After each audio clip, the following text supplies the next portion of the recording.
ಸ್ವಲ್ಪ ನಾನು ಉಸುರು ತಗೊಳ್ಳೋಣ ಅಂತ, ಯಾಕಂದ್ರೆ ಕಂಟಿನ್ಯೂಸ್ ಅವ್ರ ಜೊತೆನೆ ಶೂಟಿಂಗ್ ಮಾಡಿ ಮಾಡಿ ಮಾಡಿ ಸ್ವಲ್ಪ ಬ್ರೇಕ್ ತಗೊಳ್ಳೋಣ ಅಂತ. ಇಲ್ಲ, ಆಕ್ಚುಲಿ ಎಲ್ಲರೂ ಬ್ಯುಸಿ ಇದ್ದಾರೆ. ನಾವು ಸಡನ್ ಆಗಿ ಪ್ಲಾನ್ ಮಾಡಿದ್ವಿ ನಮ್ಮ ಪ್ರೆಸ್ ಮೀಟ್ ಅನ್ನ, ಯಾಕಂತಂದ್ರೆ ನಾವು ಮಾಡ್ತೀವೋ ಇಲ್ವೋ ಅನ್ನೋ ಡೌಟ್ ಅಲ್ಲೇ ಇದ್ವಿ. ಪ್ರೆಸ್ ಮೀಟು ಒಂದು ಇವತ್ತು ಎರಡು ವಿಷಯ. ನನ್ನ 30 years ಆಫ್ ಇಂಡಸ್ಟ್ರಿ, 30 ವರ್ಷಗಳ ಜರ್ನಿ ಆ್ಯಂಡ್ 50 ವರ್ಷ ಹುಟ್ಟಿ.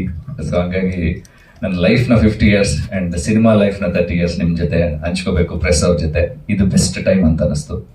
ಯಾಕಂತಂದ್ರೆ ನಿರಂತರವಾಗಿ ನನ್ನ ಈ 30 years ಮುಖ್ಯವಾಗಿ ನಾನು ಏನು ಜರ್ನಿ ಮಾಡ್ಕೊಂಡು ಬಂದಿದ್ದೀನಿ, ಅದು ಮೀಡಿಯಾ ಅವರು ನನ್ನ ಜೊತೆಗೆ ನನ್ನ ಸಪೋರ್ಟ್ಗೆ ಇಲ್ಲದೆ ನಾನು ಈ 30 years ಪೂರೈಸಕ್ಕೆ ಆಗ್ತಾನೆ ಇರಲಿಲ್ಲ. ಹಾಗಾಗಿ ನಾಳೆ ನನ್ನ ಹುಟ್ಟಿದಬ್ಬ. ಈ ಜರ್ನಿಯನ್ನ ನಿಮ್ಗಳ ಜೊತೆನೆ ನಾನು ಫಸ್ಟು ಇವತ್ತು ಕೇಕ್ ಕಟ್ ಮಾಡ್ಕೊಂಡು ಸೆಲೆಬ್ರೇಟ್ ಮಾಡಿದ್ರೆ ಅದಕ್ಕೊಂದು ಅರ್ಥ ಇರುತ್ತೆ. ಜನಗಳಿಗೆ ನಾವು ಏನೇ ಆ್ಯಕ್ಟ್ ಮಾಡೋದು ಸಿನಿಮಾದಲ್ಲಿ ಅದನ್ನು ತಲುಪಿಸೋರು ನೀವು. ನಿಮ್ಗಳ ಜೊತೆ ನಾನು ಸೆಲೆಬ್ರೇಟ್ ಮಾಡ್ಕೋಬೇಕು ಅಂತ ಆಸೆ ಇತ್ತು. ಹಾಗಾಗಿ ಇವತ್ತು ಪ್ಲಾನ್ ಮಾಡ್ತೀವಿ. ಅದರಲ್ಲಿ ಕೆಲವು ಜನ ಆರ್ಟಿಸ್ಟ್ ಸಿಕ್ಕಿದ್ರು, ಕೆಲವು ಜನ ಆರ್ಟಿಸ್ಟ್ ಫುಲ್ಲು ಬ್ಯುಸಿ ಆಗಿದ್ದಾರೆ. ಈಗ Umashree madam out of station ಇದ್ದಾರೆ, ತಬಲನಾಣಿ ಸರ್ ಸ್ವಲ್ಪ ಅವ್ರ ಕಡೆಯವ್ರು ಯಾರೋ ತೀರ್ಕೊಂಡಿದ್ದಾರೆ, ಹಾಗಾಗಿ ಅವ್ರು ಬರೋಕ್ಕಾಗಲಿಲ್ಲ. ಹಾಗಾಗಿ ಹಲವಾರು ಕಲಾವಿದರು, ಉಮೇಶ್ ಅಣ್ಣ ಇದು ನಮ್ಮದಲ್ಲಿ ತುಂಬ ಚೆನ್ನಾಗಿ ಒಳ್ಳೆ ಪಾರ್ಟ್ ಮಾಡಿದ್ದಾರೆ, ಇವತ್ತು ಅವ್ರು ನಮ್ಮ ಮಧ್ಯೆ ಇಲ್ಲ. ಹಾಗಾಗಿ ರಾಜಶೇಖರ್ ಅವರು ಇದ್ದಾರೆ ನಮ್ಮ ಜೊತೆ ಆ್ಯಕ್ಟ್ ಮಾಡಿದಂಥವ್ರು, ಭರತ್ ಇದ್ದಾರೆ, ಅಭಿನಯ ಮೇಡಮ್ ಇದ್ದಾರೆ. ನಾವು ಆ್ಯಕ್ಚುಲಿ ತುಂಬ ವರ್ಷಗಳ ಹಿಂದೆ ಒಂದು ಕಾಮಿಡಿ ಸೀರಿಯಲಲ್ಲೇ ಜೊತೆಲಿ ಆ್ಯಕ್ಟ್ ಮಾಡಿದ್ವಿ, ಬಿಟ್ಟರೆ ಮತ್ತೆ ಈ ಥರದೊಂದು ಕಾಮಿಡಿ ಸನ್ನಿವೇಶ ಇರುವಂಥ ಸಿನಿಮಾದಲ್ಲಿ ಆ್ಯಕ್ಟ್ ಮಾಡಿದ್ವಿ ಅನ್ನೋದೊಂದು ವಿಶೇಷ. ಮ್ಯೂಸಿಕ್ ಡೈರೆಕ್ಟರ್ ಇದ್ದಾರೆ, ಆರಾಧನಾ ಇದ್ದಾರೆ. ಆರಾಧನಾ ಯಾವ ಪಾತ್ರ ಅಂದರೆ ಈಗ ಪಪ್ಪಿ ಅಂದ್ಕೊಂಡು ಆಮೇಲೆ ನಾನು ಕ್ಯಾರಿ ಮಾಡ್ಕೊಂಡು ಹೋಗ್ತಾ ಇರ್ತೇನಲ್ಲ ಆ ಹೆಣ್ಣು. ಸೊ ಹಾಗಾಗಿ ತುಂಬ ಜನ ಗೆಸ್ ಮಾಡಲ್ಲ. ವಿನಯ್ ಇದ್ದಾರೆ. ನಾವೇನೇ ಸಿನಿಮಾ ಮಾಡಿದ್ರು ಅದರಲ್ಲಿ ಕಲರ್ ಗ್ರೇಡಿಂಗ್ ಅಂತ ಮಾಡಿ ಔಟ್ಪುಟ್ಗಳನ್ನ ಹಾಕೋದು, ಕಲರ್ಸ್ನ ತಿದ್ದೋದು ತೀಡೋದು ಎಲ್ಲ ಅವರೇ. ಸೊ ಜೀವನ್ ಪ್ರಕಾಶ್ ಅಂತ ಅವ್ರು ಇಲ್ಲ, ಇವತ್ತು ಎಡಿಟರು, ಇವತ್ತು ಬರೋಕ್ಕಾಗಲಿಲ್ಲ. ಸೊ ಸಾಕಷ್ಟು ಜನ. ಮೇನ್ ಉದ್ದೇಶ ಈ ಸಿನಿಮಾದ ಟೈಟಲ್ ನಾವು ಅನ್ಕೊಂಡಿದ್ದು ವೆಂಕಟೇಶಾಯ ನಮಃ ಅಂತ ಅನ್ಕೊಂಡಿದ್ವಿ. ಸೆನ್ಸಾರ್ ಮಂಡಳಿ ನೋಡಿ ತುಂಬಾ ಚೆನ್ನಾಗಿ ಮಾಡಿದ್ದೀರಾ, ಅದ್ಭುತವಾಗಿದೆ, ಪಿಕ್ಚರ್ ಚೆನ್ನಾಗಿ ಮಾಡಿದ್ರೆ, ಕ್ವಾಲಿಟಿ ಚೆನ್ನಾಗಿದೆ ಅಂತ ಹೇಳಿ ಹೊಗಳಿದ್ದಾರೆ. ಸೆನ್ಸಾರ್ ಮಂಡಳಿಯಿಂದ ಯೂಶಲಿ ಹೊಗಳಿಕೆ ಬರೋದು ಕಮ್ಮಿ, ಬಟ್ ನಗನಗ್ತಾ ಆಚೆ ಬಂದ್ರು, ನಗನಗ್ತಾ ತುಂಬಾ ಚೆನ್ನಾಗಿದೆ ಅಂತ ಎಕ್ಸ್ಪ್ರೆಸ್ ಮಾಡಿದ್ರು ಅವ್ರ ವ್ಯೂಸ್ನ. ಯಾಕಂದ್ರೆ ಫಸ್ಟ್ ನೋಡೋಂಥ 5 ಜನ ಅವರೇ. ಆ ಸೆನ್ಸಾರ್ ಮಂಡಳಿಯವರು ಚೆನ್ನಾಗಿದೆ ಅಂದಾಗ ನಮ್ಗೆ ಒಂದಷ್ಟು ಹುರುಪು ಬಂತು. ಬಟ್ ಒಂದು ಗೈಡ್ಲೈನ್ಸ್ ಪ್ರಕಾರ ಈ ಟೈಟ್ಲು ದೇವರ ಹೆಸರಿದೆ, ವೆಂಕಟೇಶಾಯ ನಮಃ. ಹಂಗಾಗಿ ನಾನು ಹೇಳಿದೆ ಸರ್ ಗೋವಿಂದಾಯ ನಮಃ ಇದೇ ಒಂದು 10 ವರ್ಷದ ಹಿಂದೆ ಬಂದಿತ್ತು ಅಂದಾಗ ಗೈಡ್ಲೈನ್ಸ್ ನಮಗೆ ಬಂದಾಗ ಸ್ಟ್ರಿಕ್ಟರ್ ಗೈಡ್ಲೈನ್ಸ್ ಇದೆ ಈಗ. ಸೊ ಅವಾಗ ಕೊಟ್ಟಿರ್ಬೋದು, ಹಾಗಂತ ಈಗಲೂ ಕೊಡೋಕ್ಕೆ ಆಗಲ್ಲ. ಅದನ್ನ ನೀವು ಚೇಂಜ್ ಮಾಡ್ಕೊಂಡ್ರೆ ಒಳ್ಳೇದು ಅಂತಂದ್ರು.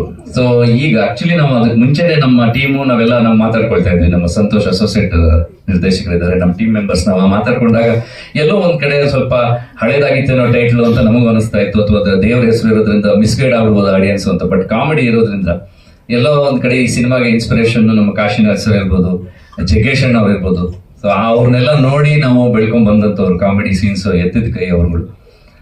ಅದ್ರಲ್ಲೆಲ್ಲೋ ಒಂದು ಈ ಲೈಫಲ್ಲಿ ಲವ್ ಮಾಡಿ ಜಿಗುಪ್ಸೆ ಹೊಂದಿ ಜಿಗುಪ್ಸೆಯಿಂದ ಸಾಯಕ್ಕೆ ಅಂತ ಹೊರಟಂತ ಒಬ್ಬ ಹುಡುಗ ದೇವಸ್ಥಾನಕ್ಕೆ ಬಂದು ಅವನು ನನ್ನ ಹೆಸರನ್ನ ಚೇಂಜ್ ಮಾಡ್ಕೊಳ್ತೀನಿ, ನನ್ನ ಲೈಫನ್ನ ನಾನು ಚೇಂಜ್ ಮಾಡ್ಕೊಳ್ತೀನಿ, ಒಂದು ಲವ್ ಅನ್ನೋದೇ ಬೇಡ, ನನ್ನ ಜೀವನದಲ್ಲಿ ಬರೀ ಹೆಣ್ಮಕ್ಳ ಜೊತೆ ಆಟ ಆಡ್ತೀನಿ ಅಂತ ಡಿಸೈಡ್ ಮಾಡಿದವನು ಮತ್ತೆ ಅವನಿಗೆ ಗೊತ್ತಿಲ್ಲದೆ ಅವನು ಲವ್ ಅಲ್ಲಿ ಬೀಳ್ತಾನೆ ಅನ್ನೋದು ಈ ಕಥೆಯ ಸಾರಾಂಶ. ಸೊ ಈ ನಾನು ನಿರ್ಮಾಪಕ ಅನ್ನೋದು ಬಿಟ್ರೆ ಉಳಿದ ಜವಾಬ್ದಾರಿ ಎಲ್ಲ ಅವ್ರ ತಲೆ ಮೇಲೆ ಹಾಕಿದ್ರೆ ನಮಗೆ ಹೊಸದು. ಆದ್ರೆ ಏನಕ್ಕೂ ನನಗೆ ಪೂರ್ತಿ ನನಗೆ ಅಷ್ಟೊಂದು ಇದು ಮಾಡ್ಕೊಡ್ತಾರಲ್ಲ, ಎಲ್ಲಾ ಜವಾಬ್ದಾರಿ ಆಕ್ಚುಲಿ ಹೇಳ್ಬೇಕಂದ್ರೆ ಅವರೇ ನಿರ್ಮಾಪಕ, ನಿರ್ದೇಶಕ ಮತ್ತೆ ನಟ ಎಲ್ಲ ಆಗಿರ್ಬೇಕು. ಅಂತದ್ರಲ್ಲಿ ನನಗೆ ಸ್ವಲ್ಪ ಬಂದೋಗೋದಕ್ಕೆ ಪ್ಲೇ ಮಾಡ್ಕೊಂಡು ಬನ್ನಿ ಇದು ಮಾಡಿ ಅಲ್ಲಿ ಸಹಕಾರ ಕೊಡಿ ಅಂತ ಅಷ್ಟೇ ಕೇಳಿದಾಗ ಹೊರತು ಏನೂ ನನ್ನ ತಲೆ ಮೇಲೆ ಆಗಲಿಲ್ಲ. ಹಾಗಾಗಿ ಜವಾಬ್ದಾರಿ ಪೂರ್ತಿ ಅವರೇ ತಗೊಂಡಿದ್ರು. ಅದಕ್ಕೆ ನಾನು ಅವ್ರಿಗೆ ಕೃತಜ್ಞತೆ ತಲುಪಿಸ್ತೀನಿ. ಮತ್ತೆ ಎಲ್ಲ ಈ ಸಿನಿಮಾ ತುಂಬಾ ನಮ್ಗೆ ಚೆನ್ನಾಗಿ ಬಂದಿದೆ, ನೀವೆಲ್ಲರಿಗೂ ತಲುಪಿಸಿ ನೀವು ನೋಡಿ ಆರೈಸ್ಬೇಕು ಅಂತ ನನಗೆ ಕೇಳ್ಬೇಕು. ಎಲ್ರಿಗೂ ನಮಸ್ಕಾರ. ನಾನೊಬ್ಬ ಡೈಲಾಗ್ ರೈಟರ್ ಆಗಿ ನಿಮಗೆಲ್ಲ ಆಲ್ರೆಡಿ ಪರಿಚಿತ ಇದ್ದೀನಿ. ಆದರೆ ಈ ಸಿನಿಮಾದಲ್ಲಿ ಬರವಣಿಗೆಯಲ್ಲಿ ನಮ್ಮದು ಪಾತ್ರ ಇಲ್ಲ, ನಾನು ಇದರಲ್ಲಿ ಒಂದು ಪಾತ್ರನ ಮಾಡಿದ್ದೀನಿ. ಅದಕ್ಕೆ ಕಾರಣ ಹರೀಶ್ ಸರು ನಾನು ನಿರ್ದೇಶನ ಮಾಡಿರೋಂಥ ಒಂದು ಸಿನಿಮಾದಲ್ಲಿ ನಟನೆ ಮಾಡಿದ್ರು. ಸೊ ಆವಾಗ ಶೂಟಿಂಗ್ ಟೈಮಲ್ಲಿ ಅವರು ಒಂದು ಮಾತು ಹೇಳಿದ್ರು ನನಗೆ, ಸರ್ ನೀವು ಹೇಳ್ಕೊಡೋದು ನಿಮ್ಮ ಟೈಮಿಂಗು ಎಲ್ಲ ನೋಡಿದ್ರೆ ನನಗೆ ತುಂಬ ಖುಷಿ ಆಗುತ್ತೆ. ಸೊ ನೆಕ್ಸ್ಟು ಇವಾಗ ನಿಮ್ಮ ಡೈರೆಕ್ಷನಲ್ಲಿ ನಾನು ಆ್ಯಕ್ಟ್ ಮಾಡ್ತಾ ಇದ್ದೀನಿ. ಈಗ ನೆಕ್ಸ್ಟು ನಾನು ಡೈರೆಕ್ಷನ್ ಮಾಡಿದಾಗ ನೀವು ಆ್ಯಕ್ಟ್ ಮಾಡಬೇಕು ಅಂತ. ಓಕೆ ಸರ್ ಮಾಡೋಣ. ಅದು ಮಾತುಕತೆ ಆಗ್ಬಿಟ್ಟು ಅದು ನಮ್ಮ ಶೂಟಿಂಗಲ್ಲಿ ಆಗಿದ್ದು ಅಷ್ಟಕ್ಕೆ ಬಿಟ್ಟಾಕ್ಬಿಟ್ಟಿತ್ತು. ಸೊ ಅದಾಗಿ 2.5-3 ವರ್ಷ ಆದಮೇಲೆ ಒಂದಿನ ಹರೀಶ್ ಸರ್ ಫೋನ್ ಮಾಡಿದ್ರು, ಸರ್ ನಿಮ್ಮ ಶೂಟಿಂಗ್ ಮಾಡೋ ಟೈಮಲ್ಲಿ ಈ ಥರ ಮಾತಾಡ್ಕೊಂಡಿದ್ವಿ, ನೆನಪಿದೆಯಾ? ನೆನಪಿದೆ ಸರ್. ಸರ್ ಈಗ ಒಂದು ಸಿನಿಮಾ ಮಾಡ್ತಾ ಇದ್ದೀನಿ, ಇದರ ಒಂದು ಒಳ್ಳೆ ಪಾತ್ರ ಇದೆ, ನೀವು ಮಾಡಬೇಕು. ತುಂಬ ಖುಷಿ ಆಯಿತು. ಈಗಲೂ ಮಾತು ಉಳಿಸ್ಕೊಳ್ಳೋರು ಇದ್ದಾರೆ. ಯಾವಾಗಲೂ 2.5-3 ವರ್ಷದ ಹಿಂದೆ ಹೇಳಿದ್ದನ್ನ ಸೀರಿಯಸ್ ಆಗಿ ತಗೊಂಡು ಸೊ ನಿಜವಾಗ್ಲೂ ಈ ಥರದ್ದು ಒಂದು ಪಾತ್ರ ಕೊಡ್ತಾರೆ ಅಂತ ನಾನು ಅನ್ಕೊಂಡಿರಲಿಲ್ಲ. ಸೊ ತುಂಬ ಒಳ್ಳೆ ಪಾತ್ರ. ಹರೀಶ್ ಸರು, ತಬಲಾ ನಾಣಿ ಸರು, ನಾನು ಒಂದು 3 ಜನ ಕಾಂಬಿನೇಷನ್ ಇಡೀ ಸಿನಿಮಾದಲ್ಲಿ ಮಧ್ಯದಲ್ಲಿ ಬಂದು ಒಂದು ಸಣ್ಣ ನಗುವಿನ ಕಚಗುಳಿಯನ್ನು ಕೊಟ್ಟು ಹೋಗುವಂಥ ಪಾತ್ರ. ಈ ಫಿಲಮಲ್ಲಿ ಲವ್ ಕಾಕ್ಟೈಲ್ ಅದು ಆ್ಯಕ್ಚುಲಿ ಮುಂಚೆ ವೆಂಕಟೇಶ ಇತ್ತು, ಅದಕ್ಕೋಸ್ಕರ ಅವರು ಟೈಟಲ್ ಟ್ರ್ಯಾಕ್ ಕೇಳಿದ್ರು ಸರ್. ಅದಾದ್ಮೇಲೆ ಅದು ವೆಂಕಟೇಶ ಅಂತ ಇದಾಗಿ ಲವ್ ಕಾಕ್ಟೈಲ್ ತುಂಬ ಖುಷಿ ಆಯಿತು. ಆಮೇಲೆ ಇದರಲ್ಲಿ 3 ಸಾಂಗ್ ಒಟ್ಟು ಟೋಟಲ್ಲು. ಒಂದು ನಸುನಗು ಮೂಡಿಸೋ ಒಂದು ಲವ್ ರೊಮ್ಯಾಂಟಿಕ್ ಸಾಂಗು, ಮತ್ತೆ ಇನ್ನೊಂದು ವೆಂಕಟೇಶ ಟೈಟಲ್ ಸಾಂಗು, ಮತ್ತೆ ಇನ್ನೊಂದು ಕನ್ನಡ ಎಮೋಷನಲ್ ಸಾಂಗು. ಎಲ್ಲನೂ ಸರ್ ಜೊತೆ ವರ್ಕ್ ಮಾಡೋದೇನಂದ್ರೆ ಅವ್ರ ಇನ್ಪುಟ್ಸ್ ಚೆನ್ನಾಗಿ ಕೊಡ್ತಾ ಇದ್ರು. ಈ ಸಾಂಗ್ ಈ ತರ ಒಂದು ಬೇಕು, ಈ ತರ ಇನ್ಪುಟ್ಸ್ ತುಂಬಾ ಕೊಡೋರು. ಒಂದೊಂದು ಸಾಂಗಿಗೂ ಅವರೇ ಕೂತ್ಕೊಂಡು ಟ್ಯೂನ್ ಮಾಡ್ಬೇಕಾದ್ರೂ ನೈಟ್ ರಾತ್ರಿ ಎಲ್ಲ ಫೋನ್ ಮಾಡಿ ಈ ತರನೇ ಬೇಕಂತ ಹೇಳೋರು, ಈ ತರನೇ ಕೆಲಸ ತಗೊಂಡ್ರು. Thank you so much sir. Wish happy birthday sir. Thanks. ಎಲ್ಲರಿಗೂ ನಮಸ್ಕಾರ. ನಾನು ವಿನಯ್ ಅಂತ. ಬಣ್ಣ ಎಷ್ಟು ಮಾಡ್ಬೋದು ಅಷ್ಟು ಮಾಡ್ತೀವಿ, ಬಟ್ ಸರ್ ಸಖತ್ ಇನ್ಪುಟ್ ಕೊಟ್ಟಿದ್ರು, ಚೆನ್ನಾಗಿತ್ತು. ಮತ್ತೆ ಕೆಲಸ ಮಾಡ್ಬೇಕಾದ್ರೂ ಕೂಡ ತುಂಬಾ ಎಂಜಾಯ್ ಮಾಡ್ಕೊಂಡೇ ಮಾಡಿದ್ವಿ. ತುಂಬಾ ಕಾಮಿಡಿ ಇತ್ತು, ತುಂಬಾ ಚೆನ್ನಾಗಿತ್ತು. ಮತ್ತೆ ಸಖತ್ ಸಪೋರ್ಟಿವ್ ಆಗಿ ಏನ್ ಬೇಕೋ ಅದ್ರ ಎಷ್ಟು ಇನ್ಪುಟ್ ಕೊಡ್ಬೇಕು ಅಷ್ಟು ಕೊಟ್ಟಿದ್ರು. ಅವ್ರಿಗೆ ಏನ್ ಬೇಕೋ ನಾವು ಕೊಟ್ಟಿದ್ವಿ ಅಂತ ನಾನು ಅನ್ಕೊಂತೀನಿ. ತುಂಬಾ ಥ್ಯಾಂಕ್ಸ್ ಸರ್, ಆಪರ್ಚುನಿಟಿ ಕೊಟ್ಟಿದ್ದಕ್ಕೆ ತುಂಬಾ ಥ್ಯಾಂಕ್ಸ್. ನಮಸ್ಕಾರ. I told last time itself it was a very small role, but even then, he called me. The thing was very funny. Next, slow. It's okay. So, our whole situation is ತುಂಬಾ funny ಆಗಿತ್ತು because ಮುಂಚಿನ ದಿನಾನೇ he called me, ಕಾಲ್ ಮಾಡ್ಬಿಟ್ಟು ಒಂದು scene ಇದೆ, ಚಿಕ್ಕ scene ಇದೆ ಮಾಡ್ತೀಯ ಅಂತ ಕೇಳಿದ್ರು. I couldn't say no. I mean, I told last time itself ನಾನು ಆಕ್ಟಿಂಗ್ ಬಗ್ಗೆನೇ ನಾನು think ಮಾಡಿರ್ಲಿಲ್ಲ. But even though things happen when you least expect it ಅಂತಾರಲ್ಲ, ಸೊ ಮುಂಚಿನ ದಿನ ಕಾಲ್ ಮಾಡ್ಬಿಟ್ಟು ಮಾಡ್ತೀಯ ಅಂತ ಕೇಳಿದ್ರು. I accepted it. So it's a new experience for me and I'm really, really grateful for it. Thank you. ನನ್ನ ಹೆಸರು ಭರತ್ ಅಂತ. ಫಸ್ಟ್ ಆಫ್ ಆಲ್ ನಮ್ಮ ಹರೀಶ್ ಸರ್ಗೆ ಅವ್ರಿಗೆ ತುಂಬ ಹೃದಯ ಧನ್ಯವಾದ ಹೇಳಲೇಬೇಕು. ಅವರು ಕ್ಯಾಪ್ಟನ್ ಆಫ್ ದಿ ಶಿಪ್.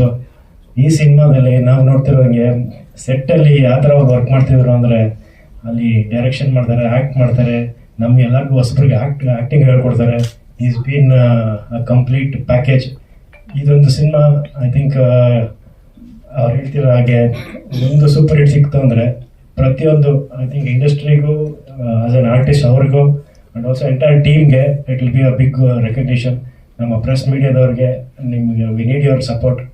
ತುಂಬ thank you so much. Once again happy birthday sir.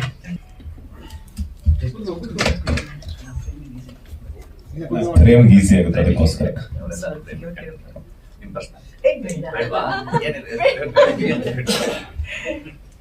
ಎಲ್ಲರಿಗೂ ನಮಸ್ಕಾರ. ಹರೀಶ್ ನಾನು ಹೋಗ್ಲಿ ಬಿಡಿ ಸರ್ ಅಂತ ಒಂದು ಕಾಮಿಡಿ ಸೀರಿಯಲ್ ನಾನು ಮಾಡ್ತಿದ್ದು. ಅದರಲ್ಲಿ ನಾನು ಒಂದು ಮನೆ ಕೆಲಸದ ಮೊಬೈಲ್ ಮಹಾದೇವಿ ಅಂತ ಹೇಳಿ ತುಂಬಾ ಚೆನ್ನಾಗಿತ್ತು. ಅದ್ರಲ್ಲಿ ಮಾಡುವಾಗ ನಾನು ಅವಾಗಲೇ ಹೇಳ್ತಾ ಇದ್ದೆ, ಇವರು ಆ ಒಂದು ಎನರ್ಜಿ ಅದೆಲ್ಲ ನೋಡಿ ನೀವು ಒಳ್ಳೆ ಹೀರೋ ಆಗ್ಬೋದು ರೀ, ಹಂಗೆ ಹೀಗೆ ಅಂತ. ನೋಡೋಣ ಇವಾಗ ಮಾಡ್ತಾ ಇದ್ದೀನಿ ನಾನು ಅಂತಿದ್ರು.